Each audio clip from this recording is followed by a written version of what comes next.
Hello, peace and blessings. Thank you for joining me for another video where we are seeking his face. Welcome to Grace.Filled. Can you believe we are on day 48? Okay, all right. I'm just a little bit. Okay. Today we're going to be doing Leviticus 13 and 14. So I'm excited to just jump right in. And guess what? It's not midnight. It's not late. I was able to do it as soon as I get off work while dinner is going. So let's just jump right into this word and then stay tuned to the end because I'm going to pray because, you know, we all just need a little bit of prayer. Leviticus 13.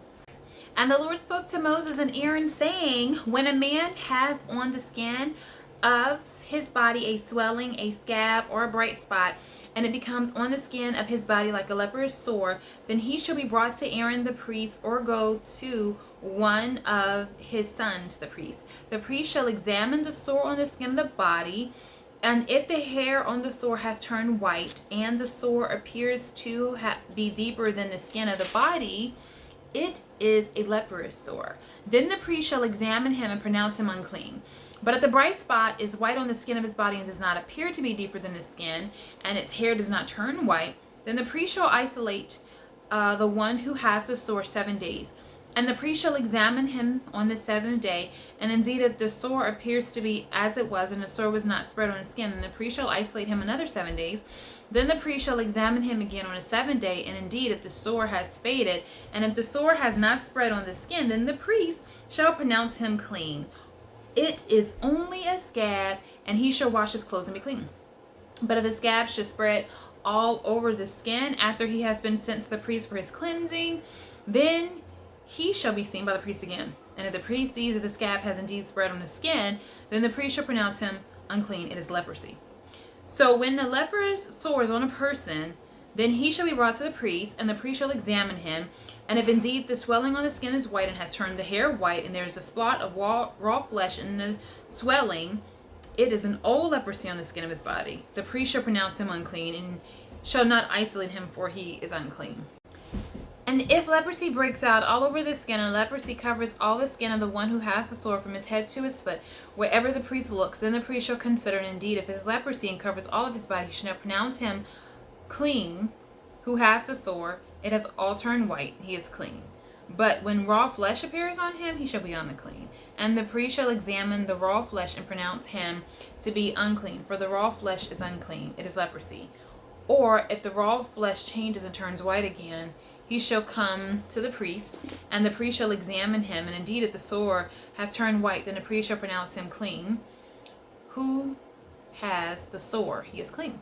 If the body develops a boil in the skin, and it is healed, and in the place of the boil there comes a white swelling or bright spot, reddish white, then it shall be shown to the priest. And then when the priest sees that if it appears deeper than the skin, and the hair has turned white, the priest shall pronounce him unclean.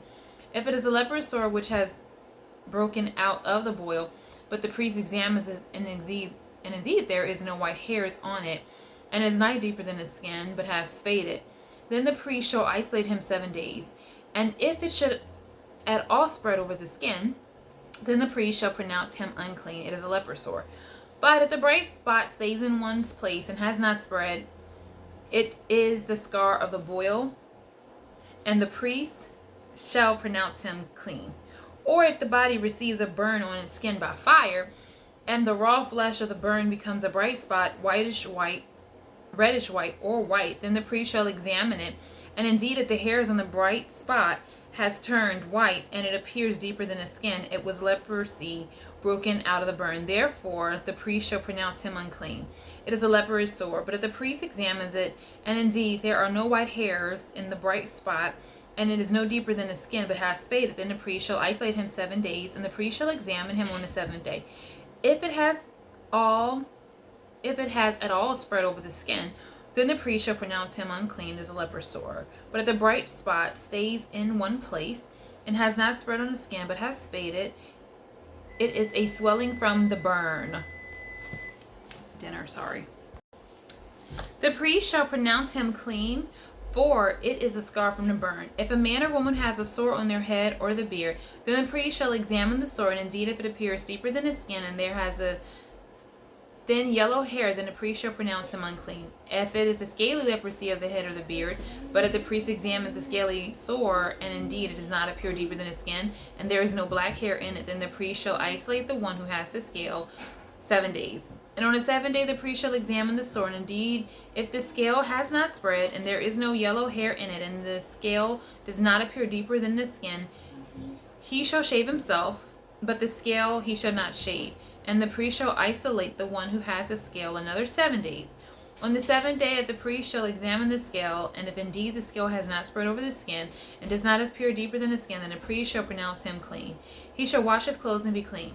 But if the scale would at all spread over the face after his cleansing, then the priest shall examine him, and indeed if the scale has spread over the skin, the priest need not seek for yellow hair. He is unclean. But if the scale appears to be at a standstill, and there is black hair grown up in it, the scale has healed. He is clean, and the priest shall pronounce him clean. If a man or woman has bright spots on the skin of his body, specifically bright white spots, then the priest shall look, and indeed if the bright spot on the skin of the body are dull white, it is a white spot that grows on the skin, he is clean. As for a man whose hair has fallen from his head, and he's bald but he's clean, he whose hair has fallen from his forehead, he's bald on the forehead, but he's clean.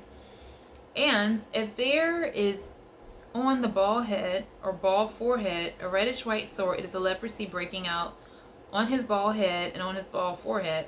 Then the priest shall examine him, and indeed if the swelling of the sore is reddish white on the bald head or on his bald forehead, as the appearance of leprosy on the skin of the body, he is a leprous man. He's unclean. The priest shall surely pronounce him unclean. His sore is on his head. Now the leper on whom the sore is, his clothes shall be torn, his head bare, and he shall cover his mustache and cry, unclean, unclean. He shall be unclean. All the days that he has the sore, he shall be unclean. He is unclean and shall dwell alone. His dwelling home shall be outside the camp.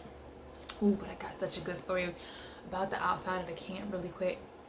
And it was dealing with some leprosy, and there were some guys, and they were outside the tent, and then they were like, well, if we stay here we die, if we move we die, what we gonna do? And he decided, let's make a move. That's the whole word. Sometimes all you need to do is make a move in faith, and as you move, he'll move just like that. Oh, and open up doors for you that you won't have room enough to receive. The lepers had food, they had spoil, they had all the goodies of the land, because when the lepers were coming, the men felt like they heard chariots. I mean, there was such a sound that came that they were so shook. They left everything behind. You know, kind of like on The Lion King when Simba goes roar, and then at the hyena, and then he goes roar. And they're like, ooh, like, you know, like, what are you doing? He goes, roar. And then daddy comes behind him and he goes, roar. Like, I want you to, woo. I need to do that again. Roar. Because I need somebody to act like they know that they got their daddy behind them, backing them up. Like, this is my child right here. And maybe my baby, you can't hear a roar, but when I roar through this one right here, because this one is mine, I'm backing this one right here. Let me tell you, everything and everybody ran, okay? Why? Because that roar was enough to let them know. And I want you to know on today that there is a roar that is coming that will change your life. I'm trying to tell you to be encouraged. I want you to be, see, the word is so good. See what? About the camp. And the lepers, when they thought that they were not in a good place, when they thought they were not in a good position, right? They were dwelling outside of the camp. They were in the right place for a blessing. And guess what? They were set up to be blessed. When you've got the Father backing you, don't you know you set up to be blessed? This is so good. I could just close my book right here. Like, that was a whole word, especially that roar, like that daddy roaring behind you. It's like you don't even know who's backing you. The money that we print is only as good as the gold that's there to represent it.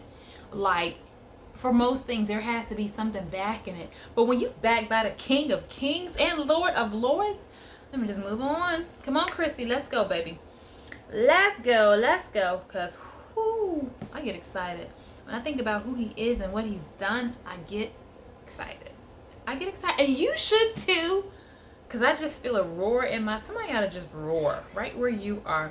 All right. The law concerning leprous garment. Listen, we still on this leprosy, but let me tell you something. I think it's a message even in that. All right. Also, if a garment has a leprous plague in it, whether it's a woolen garment or linen garment, whether it's the wrap or the woof of the linen or wool, whether in leather or anything made of leather, and if the plague is greenish or reddish in the garment or in the leather, whether the wrap or in the woof or in anything made of leather, it is a leprous plague and shall be shown to the priest. The priest shall examine the plague and isolate that which has the plague 7 days. And he shall examine the plague on the 7th day. If the plague has spread in a garment, either in the wrap or the woof, the leather, or anything made of leather, the plague is an active leprosy, is unclean. He shall therefore burn the garment in which the plague, whether wrap or woof, in linen or wool or anything of leather, or for it is an active leprosy, the garment shall be burned in the fire. But if the priest examines it, and indeed the plague has not spread in a garment, either in a wrap or the roof or anything made of the leather, then the priest shall command that they wash the thing in which is in the plague, and he shall isolate another 7 days. The priest shall examine the plague after it has been washed, and indeed if the plague has not changed its color, so the plague has not spread, it's unclean, you shall burn it in the fire. It continues eating away, whether the damage is outside or inside. The priest examines it, and indeed the plague has faded after washing it, and he shall tear it out of the garment, whether out of the wrap or out of the roof or out of the leather. But if it appears again in the garment, either on the wrap or in the woof or in anything made of leather, if it is spreading the plague, you shall burn it with fire, in that in which is the plague. And if you wash the garment, either wrap or woof or anything that is made of leather, if the plague had disappeared from it, and then shall be washed a second time, and you should be clean. This is the law of the leprosy or the leprous plague in a garment of wool or linen, either in wrap or woof or anything made of leather, to pronounce it clean or to pronounce it unclean. All right, let's get into 14. Is anybody still thinking about that roar? Because so this is a couple of hours later because my time ran out, and I had to go and do a few other things that had to be done, and so I'm back home and in my pajamas, and I'm like, oh, let's finish getting to that word. And I don't want to cut that out, and I didn't want to go back and put on my other clothes. I guess I want to be just honest and authentic with you guys, because I want you to do that in home too. So if you're reading and you need to stop to take care of a baby, to take care of a child, to make dinner, to go to the restroom, to get water, whatever you have to do, it's okay. And then you just come back. And so whether it's a minute, an hour, a day, a week, a month, just come back. Somebody needs to hear that word. Just come back. Just come back. It doesn't matter how long, just come back. And you can just pick right up where you left off. That's a whole message all by itself. Okay, but we need to get into Leviticus 14. Leviticus 14, the Lord spoke to Moses, saying, "This shall be the law of the leprous person from the day of his cleansing. He shall be brought to the priest, and the priest shall go out of the camp, and the priest shall look. Then, if the case of leprosy disease is healed in a leprous person, the priest shall command them to take for him who is to be cleansed 2 live clean birds and cedar wood and scarlet yarn and hyssop. And the priest shall command them to kill one of the birds in the earthenware over fresh water. He shall take the live bird with the cedar wood and the scarlet yarn and the hyssop, and dip them and the live bird in the blood of the bird that was killed over the fresh water. And he shall sprinkle it 7 times on him who is to be cleansed of the leprous disease. Then he shall pronounce him clean, and shall let the living bird go into the open field. And he who is to be cleansed shall wash his clothes, and shave off his hair, and bathe himself in water, and he shall be clean. And after that he may come into the camp, but live outside his tent 7 days. And on the 7th day he shall shave off all his hair from his head, his beard, and his eyebrows. He shall shave off all of his hair, and then he shall wash his clothes and bathe his body in water, and he shall be clean. And on the 8th day he shall make 2 male lambs without blemish. He shall take 2 male lambs without blemish, and 1 ewe lamb a year old without blemish, and a grain offering of 3/10 of an ephah of fine flour mixed with oil, and 1 log of oil. And the priest who cleanses him shall set the man who is to be cleansed and the things before the Lord at the entrance of the tent of meeting.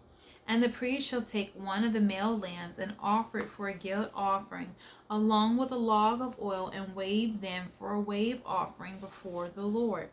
And he shall kill the lamb in the place where they kill the sin offering and the burnt offering, in the place of the sanctuary, for the guilt offering, like the sin offering, belonging to the priest, is most holy.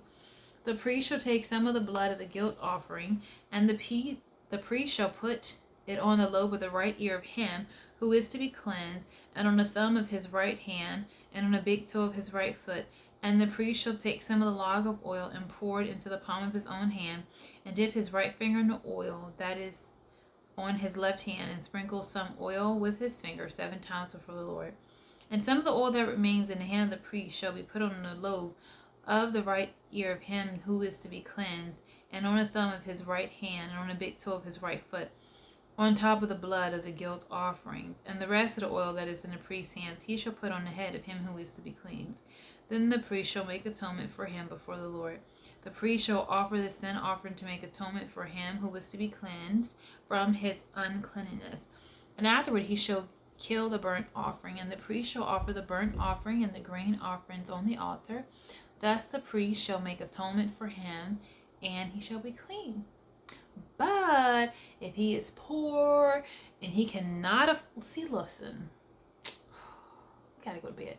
But look how good the Most High is to us. If he is poor and he cannot afford, like, so thinking about all the people.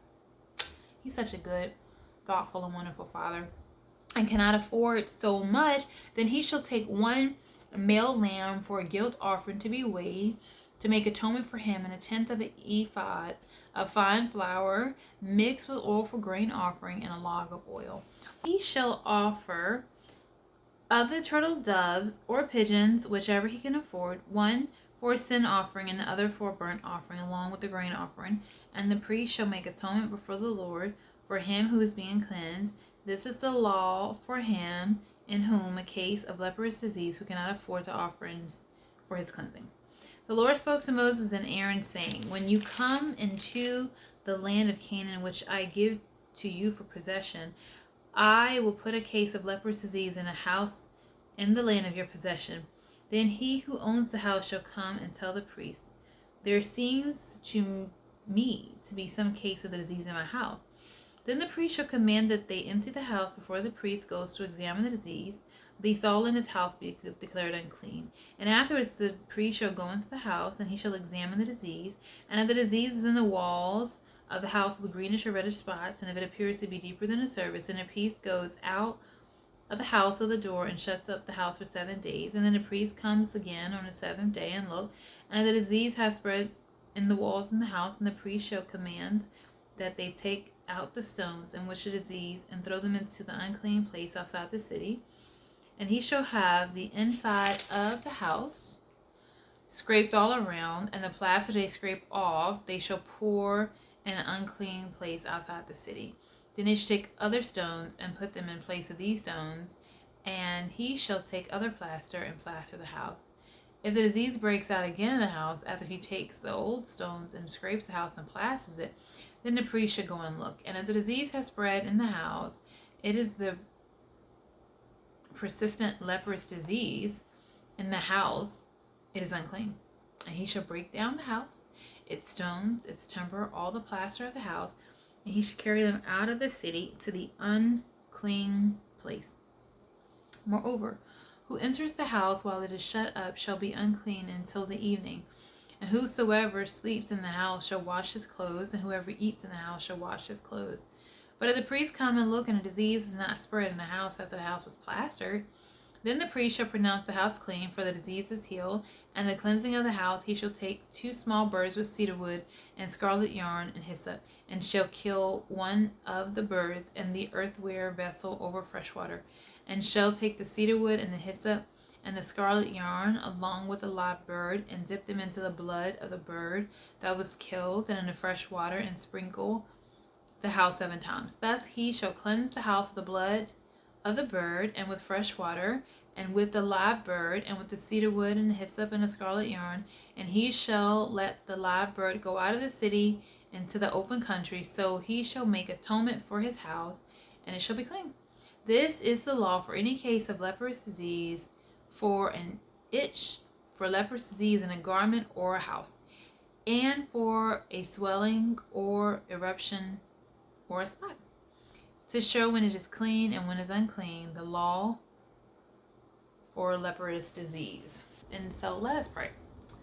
I pray, Father, that we can press in. I pray that we can mirror your image. I pray that we can continue to be your hands and feet. I pray that you continue to work on us, in us, and through us. I'm praying for the broken and the hurt. I'm praying for the contrite. I'm praying for those who are lost. Your word is a light and a lamp. I'm praying for those behind prison bars. I'm praying for those in the hospitals, those who are waiting surgeries and operations. I'm praying for those that are getting caught up with the wrong people, doing the wrong things.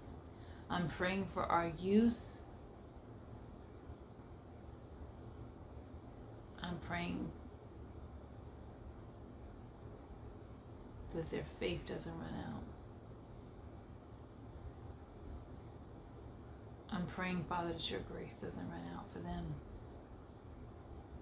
and that you would help them get where they need to be before it's too late, that you would help them surrender. I'm praying for those who have rule over us. I'm praying for those who mean us no harm, mean us no good.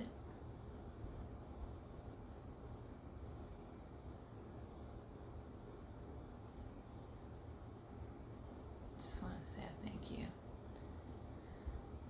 I just want to say I love you. And I just pray that it's well with my brothers and my sisters. I pray that you move swiftly on their behalf, that you turn things around. And anywhere the enemy made plans for evil, I pray, Father, that by your grace and your power, that you turn it for good. That you will turn it to good. You know the heart of man. I'm asking that you help us. Help us with us. Sometimes it's not anybody else. Sometimes it's just us. Help us with us. So, Father, I just love you. I just bless you. I just thank you. Give you glory, honor, and praise in Yeshua's name. Amen. So never out of words, but I am out of time. So I'm going to go. Going to edit this. Going to make the thumbnail. And then to bed I go. I hope whatever you are, whatever you're doing today, it's going to be a good day. Because there's one who's roaring on your behalf. Listen, I'm going to be just doing it all day. Because that's good. All night. All tomorrow, that's really, really good. There is one who fights with you and for you. And sometimes we don't even know that there's a roar behind us. Sometimes we don't even know the magnitude of the protection that's with us. I love you, but he loves you best. Until the next video, peace and blessings.